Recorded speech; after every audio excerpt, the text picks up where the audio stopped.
All right, picture this. You're vibing with someone new, friend, date, co-worker, and everything seems great. But then, bam! They pull a move so shady, you feel like you're starring in a reality show called Red Flags and Regrets. Been there? Same. Today, we're diving into ways to see someone's true character, because actions speak louder than words, and sometimes they scream. Trust me, this list will have you questioning everyone, including yourself. Let's get into it, and buckle up because the tea's about to get hot. 1. Watch how they treat service workers. All right, I'm gonna hit you with a truth bomb. The way someone treats service workers is like a cheat code for understanding their true character. And yeah, I know some of you are thinking, but what if they were just having a bad day? Let me tell you something. Having a bad day doesn't give you the green light to treat someone like they're beneath you. If anything, it shows even more about who you really are. I mean, think about it. Service workers are out here hustling, often dealing with the worst of humanity for minimum wage, and maybe some tips if they're lucky. They're working long hours, often in thankless jobs, just to pay rent or feed their families. And then someone decides to play the role of God of the Panera bread line because their avocado toast came out wrong? Nah, not on my watch. I once worked at a coffee shop during college. Shout out to my barista warriors out there. And let me tell you, it was wild. One time, this woman came in and ordered a latte with almond milk, extra foam, and a drizzle of caramel on top. Simple enough, right? But when I handed it to her, she looked at me like I'd just committed a crime. She snapped, "I said light foam. Do you even listen?" "Ma'am, your $4 latte isn't the Mona Lisa. Relax." But you know what stuck with me? It wasn't just how rude she was. It was the fact that her little tantrum wasn't about the foam. It was about her needing to feel superior to someone. And I just happened to be wearing an apron that day. That's the thing. People like that don't see service workers as equals. They see them as props in their personal drama. And here's the kicker. If they're willing to treat someone they don't know like dirt just because they can, what makes you think they won't do the same to you when the shine wears off your friendship or relationship? Newsflash, they will. The only difference is you won't be able to return to sender like a wrong latte. Now, let me flip this around for a second. I once had a customer come in during the holiday rush. It was chaos, lines out the door, people breathing down my neck. This guy ordered his coffee and then noticed I looked stressed. He smiled and said, "Hey, take your time. You're doing a great job." You know what happened? I nearly cried. Not because of his words exactly, but because in that moment he chose to see me as a person, not just someone handing him caffeine. That's what character looks like. It's not about being nice when it's easy or convenient. It's about being kind even when there's no benefit to you. And I'll say this, people who can't find kindness for service workers aren't just showing you who they are, they're showing you who they think they are. And honestly, their ego is writing checks their character can't cash. So next time you're with someone, whether it's a friend, a date, or even your boss, pay close attention to how they treat the barista, the server, or the delivery driver. Do they say please, thank you? Do they acknowledge the person exists, or do they just bark out orders like they're at some invisible drive-through? Because here's the tea. You can fake charm, you can fake manners in front of the people you want to impress, but how you treat the people you think don't matter. That's the real you. And if the real them is snapping fingers and rolling eyes, you've got your answer. And honestly, don't even waste your time trying to fix it. You're not their therapist, and you're not here to teach them basic decency. Cut your losses and don't forget to tip the server on your way out. You know, for having to deal with them. It's not just coffee we're serving today. It's justice, one red flag at a time. All right, on to the next. 2. How they treat animals. Let's talk about animals for a second, because how someone treats animals is like peeking straight into their soul. And I know, it's not a perfect measure of character, but let's be real. If someone can't show compassion to a creature that literally just wants food, belly rubs, or a quiet corner to nap in, what does that say about them? Spoiler, nothing good. Now, here comes the controversial part. I'm gonna say it. If someone doesn't like animals, or worse, actively mistreats them, it's not just a preference, it's a red flag the size of Texas. I get it. Not everyone wants a house full of pets or to be chased by a golden retriever every time they go for a jog. Fine. But there's a difference between not owning pets and kicking the neighbor's cat off your porch because you don't like it near your car. Yeah, that happened. And let me tell you, the dude who did that, total sociopath vibes. If you think that's a stretch, stay with me. Here's the thing. Animals are innocent. They don't care about your status, your income, or your 401k. They're pure, and their whole existence is about survival and connection. If someone can look at an animal and see it as nothing more than a nuisance or something to control, it's a reflection of how they approach the world. No empathy, no understanding, no patience. You think they're going to treat you better? Spoiler, nope. I mean, let's look at some extreme examples, shall we? Serial killers. Yep, we're going there. A ton of them started by hurting animals. Coincidence? I don't think so.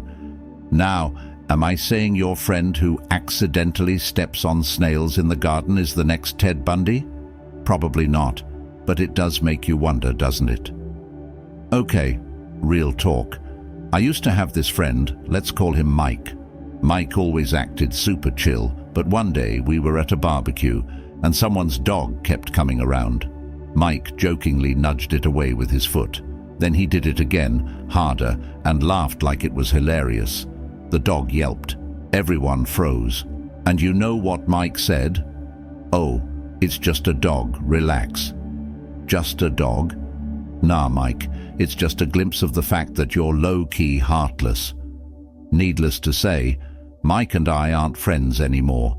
Not because of the dog thing alone, but that moment was like a neon sign that said, this guy lacks basic empathy. And sure enough, his behavior in other areas started to add up. Moral of the story: the way people treat animals is rarely an isolated thing. It reflects deeper parts of their personality. On the flip side, let's talk about the good ones, the people who go out of their way for animals. I once dated someone who rescued a stray cat on our second date. We were walking back from dinner, and he stopped in the middle of the sidewalk to coax this scared little cat out from under a dumpster. He didn't just walk past or say, "Oh, poor thing." Nope, he scooped it up, took it to a vet the next day, and found it a home. Now that's character. See, showing kindness to animals doesn't just mean you like dogs or have 12 cats. It means you recognize the value of life, no matter how small or insignificant it might seem to someone else. It shows you can step outside of your own needs and care for something that can't give you anything in return, except maybe a wagging tail or a purr. And honestly, that's kind of beautiful, isn't it? So here's the test. If you want to know someone's true character, take them around animals. Watch how they interact. Are they gentle? Patient? Do they light up when they see a dog or try to shoo it away? And for the love of everything good, if they say something like, "I hate animals," don't ignore it. That's not a cute quirk. It's a red flag. Because if they can't show love to a creature that's pure and unselfish, what's left for the rest of us? And hey, if someone rescues a stray or spends 20 minutes baby talking to your dog, give them bonus points. They might just be a keeper. All right, on to the next one, because we're just getting started and the tea isn't cooling down anytime soon. 3. How they react to other people's success. All right, let's dive into one of the juiciest indicators of someone's true character: how they react when other people win. Because let's be real, it's easy to smile when you're the one getting the promotion, the dream vacation, or the shiny new car. But when it's your friend, co-worker, or even that random girl from high school posting her engagement ring on Instagram, that's when the mask slips. And oh, does it slip? Here's where it gets spicy. Not everyone can genuinely celebrate someone else's success. Some people will clap for you in public, but behind the scenes, they're rolling their eyes so hard you can hear it. And let's be honest, who hasn't encountered the "oh, good for you" energy that's faker than a reality TV love triangle? It's giving jealousy, insecurity, and maybe even a touch of bitterness. Yikes. And before you come for me, let me say this: jealousy is human. We've all felt that twinge of envy when someone else's glow-up makes our own life feel a little meh. But the key is how you handle it. Do you let it inspire you to work harder, or do you let it fester and turn into backhanded compliments and side-eye emojis? Let me tell you a personal story. A few years ago, one of my closest friends got this amazing job opportunity, like dream-level stuff. She called me, super excited, and while I was thrilled for her, a little voice in the back of my head whispered, "Why not me?" I felt it. But instead of letting that little monster take over, I made a choice. I threw her a celebratory dinner, hyped her up to anyone who would listen, and made sure she knew how proud I was. You know why? Because her success didn't take away from mine. Her win wasn't my loss. But not everyone sees it that way. I've had friends who couldn't hide their envy when it was my turn to win. One time I got promoted at work, and when I told a coworker I thought was a friend, her response was, "Wow, must be nice to have connections." Connections? Girl, I was pulling 12-hour shifts while you were scrolling TikTok. But sure, let's pretend my hard work didn't matter, because it makes you feel better. Here's the thing. How someone reacts to your success tells you whether they see life as a competition or a collaboration. People with good character don't need you to fail so they can feel good about themselves. They understand there's enough greatness to go around. Meanwhile, those who get salty or dismissive, they're showing you their insecurity loud and clear, and trust me, that energy is contagious. You don't want it in your circle. Here's the deeper message. Other people's success isn't a mirror for your insecurities. It's a spotlight on what's possible. If you're the type of person who claps loudest for your friends when they win, you're not just supporting them, you're building a foundation for your own success. It's like saying to the universe, "I'm ready for my turn too." But if you're the one throwing shade or secretly hoping someone trips on their way to the finish line, guess what? That energy comes back around. Every time. So, here's a little test. The next time someone in your circle wins, whether it's a new job, a huge milestone, or even just a glow-up, watch how the people around them react. Do they cheer genuinely, offer help or advice? Or do they go quiet, make it about themselves, or downplay the accomplishment? If it's the latter, take note. These are the people who'll struggle to root for you when it's your turn. And do you really want that in your corner? Probably not. And hey, if you catch yourself feeling jealous, don't panic. It doesn't make you a bad person, it makes you human. Just don't let that feeling control you. Instead, use it as a wake-up call. What's missing in your life that's making you feel this way? Turn it into motivation, not resentment. That's the real power move. Because at the end of the day, there's no shortage of wins to go around. So clap for others, work on yourself, and remember, someone else's spotlight doesn't dim your shine. In fact, it just makes the whole room brighter. Now let's move on to the next way people reveal their true colors. Trust me, it only gets juicier from here.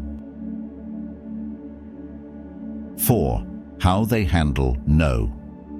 All right, folks, buckle up because this one's about to ruffle some feathers. If you really want to know someone's true character, watch how they handle the word no. And I'm not just talking about romantic relationships. This applies to friends, co-workers, family, anyone. Let's be real. Everybody loves hearing yes. It's easy, it feels good, but no, that's where the real test begins. Here's the controversial take: how someone reacts to rejection, boundaries, or even just a simple disagreement can make or break how you see them. And let's just say, a lot of people fail this test. Ever had someone go from sweet to sour the moment you didn't give them what they wanted? Suddenly that charming smile turns into a guilt trip, passive-aggressive comments, or, worst case, a full-blown tantrum. It's like, wow, I said no, not, let's start a war. Let me paint you a picture. I was once friends with someone. Let's call her Sarah. Sarah was the life of the party, super fun, always planning trips and events. But one weekend I couldn't make it to her brunch because, you know, life happens. When I told her, she hit me with the classic, "Oh, okay. I guess I just won't bother inviting you next time." Excuse me. It wasn't a brunch subpoena, Sarah. Chill. That moment taught me something. People who can't handle no with grace aren't just being dramatic. They're revealing how much they value control over connection. It's not about the brunch, the date, or the favor you said no to. It's about their inability to respect boundaries without making it about them. And that's a giant red flag waving in your face like it's a parade. Let's go deeper here. When someone hears no, it's an opportunity for them to show maturity and respect. Do they accept it and move on? Or do they try to manipulate, guilt, or force you to change your mind? Because here's the thing, boundaries are not negotiable, and someone's reaction to your boundaries isn't just about that moment. It's a sneak peek at how they'll treat you in the long run. Will they respect your limits, or will they keep pushing until you break? One time I was in a work meeting, and my boss, let's call him Jeff, asked me to take on a last-minute project that I just didn't have bandwidth for. I politely said, "I can't take this on right now without compromising the other deadlines."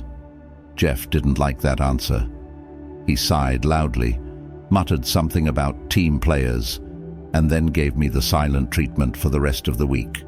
Yep, a grown man giving silent treatment because I said no. Real leadership vibes, right?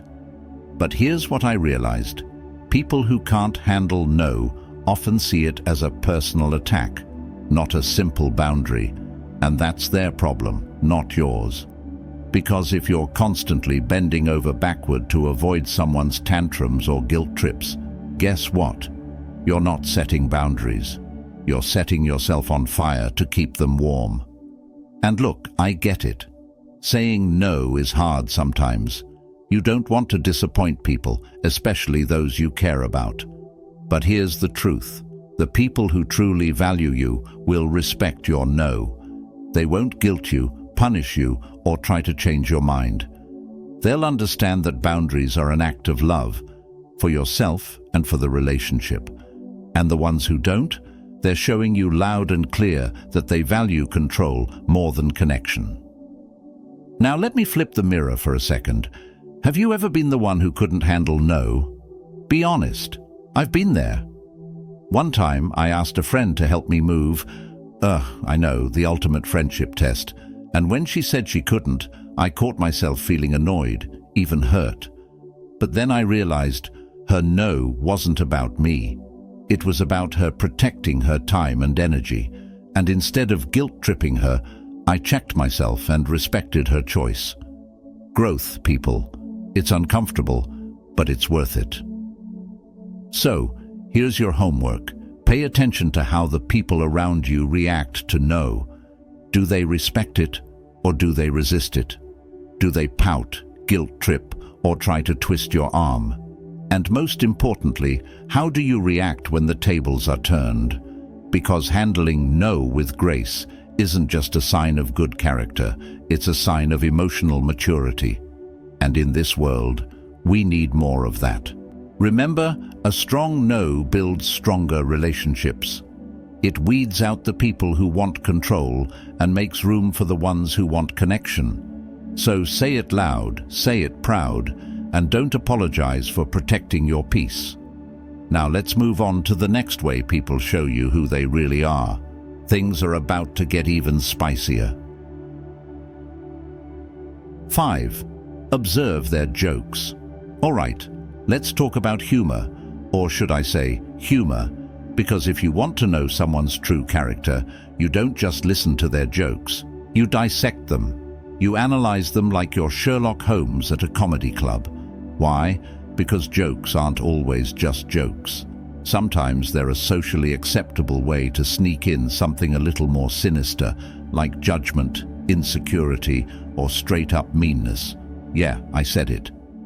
Now, here's the controversial take. Not every funny person is a good person. In fact, some of the funniest people can also be the most toxic. Think about it. How many times have you heard someone say something wildly offensive, then backpedal with, "Relax, it's just a joke"? Oh, okay, Dave, so your joke about my weight, my culture, or my life choices wasn't an insult. Got it.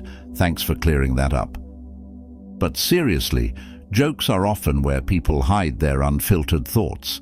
They're like little Trojan horses of truth. And if you pay attention, you can learn a lot about someone's values, biases, and even insecurities. For example, is their humor self-deprecating, or is it always aimed at someone else?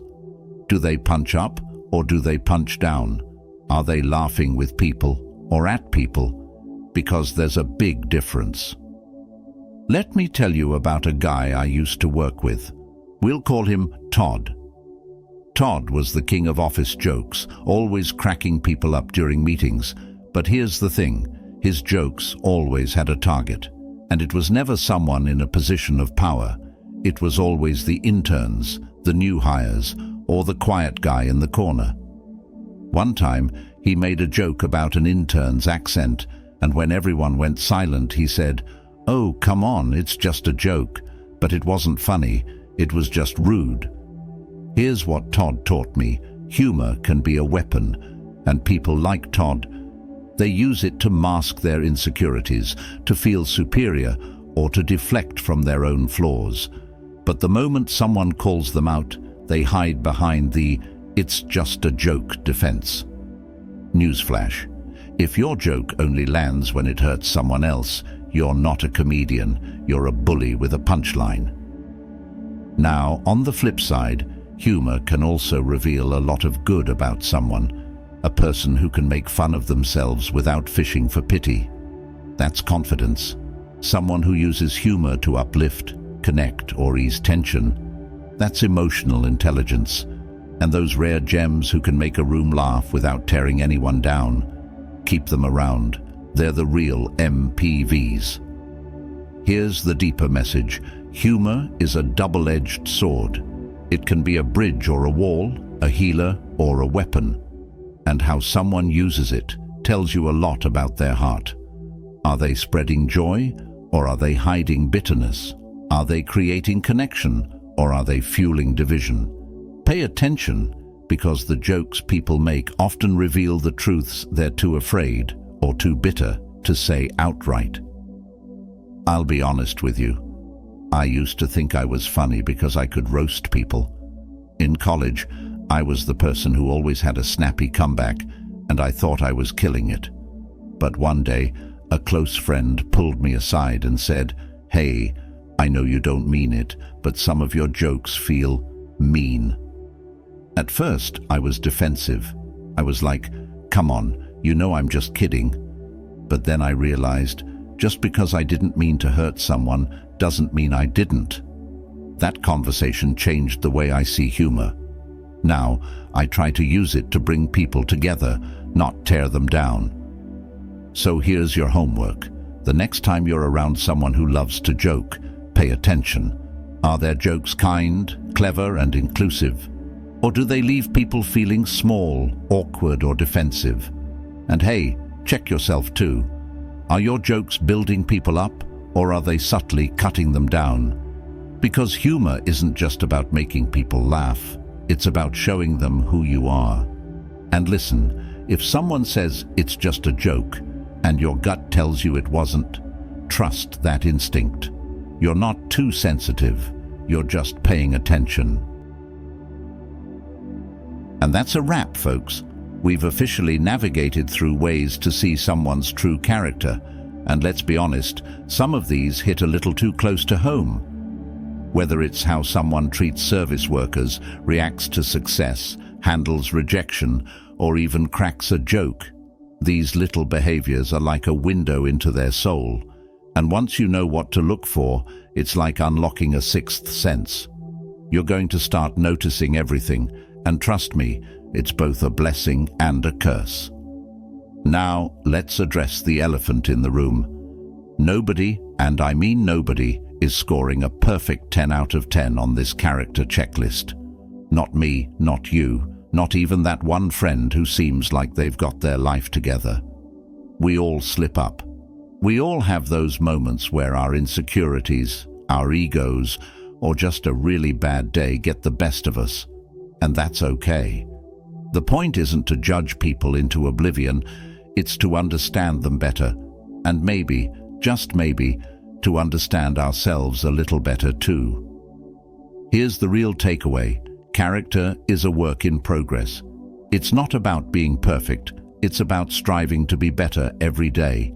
If you catch yourself snapping at a barista because your latte wasn't exactly 145 degrees, don't beat yourself up. Just own it, apologize, and do better next time. And if you notice someone else constantly failing these little tests, well, that's your cue to decide whether they belong in your inner circle or in the nosebleeds of your life. But here's the thing. Don't just use these signs as a way to read people. Use them as a mirror too. Ask yourself, how do I treat people when no one's watching? How do I handle no? What kind of energy am I bringing into the world? Because if you want kindness, respect, and authenticity in the people around you, it starts with embodying those traits yourself. You attract what you exude, so let's exude the good stuff, yeah? Now I know you've got stories. Come on, don't be shy. Drop a comment below and tell me, what's the biggest aha moment you've had when someone showed you their true colors? Maybe it was the way they treated a waiter, or how they reacted to your big win. Or maybe you had one of those it's just a joke moments we talked about earlier. Whatever it is, I want to hear it. And so does everyone else watching, because let's face it, we all love a good story. And hey, if this video got you thinking, if it made you laugh, cringe, or even side-eye your own behavior, do me a favor, hit that like button. Not for me, but for the algorithm gods, so we can spread this message far and wide. And if you're not already part of this wild little corner of the internet we're building here, what are you even doing? Subscribe, turn on notifications, and join the squad, because we've got so much more to talk about. Trust me, this is just the tip of the iceberg. Life, relationships, the messy in between, it's all on the table here. And let's be real, the world could use a little more honesty, a little more humor, and a lot more people who aren't afraid to call it like it is. So, here's your final reminder. Pay attention to the little things. The way people act when they think no one's watching. That's the loudest truth you'll ever hear.